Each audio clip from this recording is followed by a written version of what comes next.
নিয়তি জিনিসটা আসলে গোলক ধাঁধার মতো। কখনো সে আপনাকে দুহাত ভরে দেবে, আবার কখনো হয়তো পায়ের নিচের তলাটাও কেড়ে নেবে।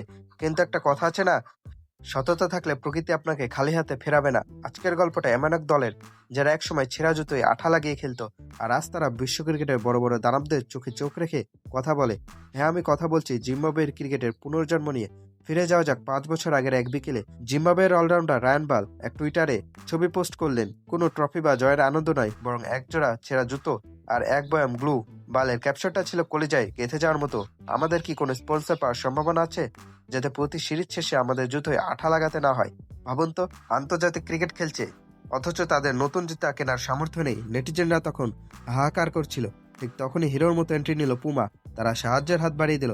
5 বছর পর আজ বাল যখন পুমাকে ধন্যবাদ জানিয়ে নতুন পোস্ট দেয়, তখন মনে হয় না, পৃথিবীটা এখনো সুন্দর।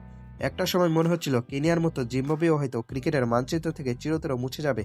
কিন্তু না, বিধাতা বোধহয় অন্য কিছু লিখে রেখেছিলেন। আর সেই গল্পের প্রধান নায়কের নাম সিকান্দার রাজা। সত্যি বলতে ক্যারিয়ারের শুরুতে রাজাকে দেখে মনে হতো খুব সাধারণ একজন ক্রিকেটার, কিন্তু সময়ের সাথে তিনি নিজেকে এমনভাবে বদলেছেন যে এখন তিনি টি-20 ফরম্যাটের অন্যতম সেরা অলরাউন্ডার।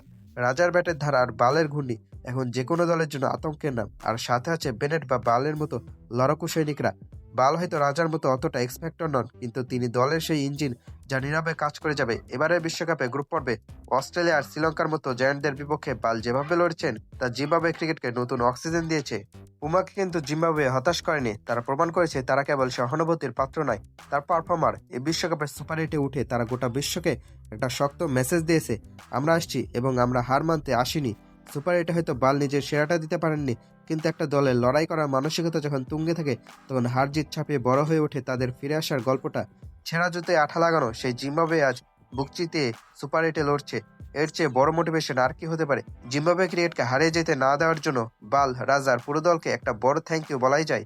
আপনাদের এই লড়াই আমাদের শেখায় যে পকেটে টাকা না থাকলেও বুকে সাহস থাকলে স্বপ্ন ছোঁয়া যায়। আশা করি জিম্বাবুয়ে ক্রিকেটের এই জয়যাত্রা সামনে আরো রঙিন হবে।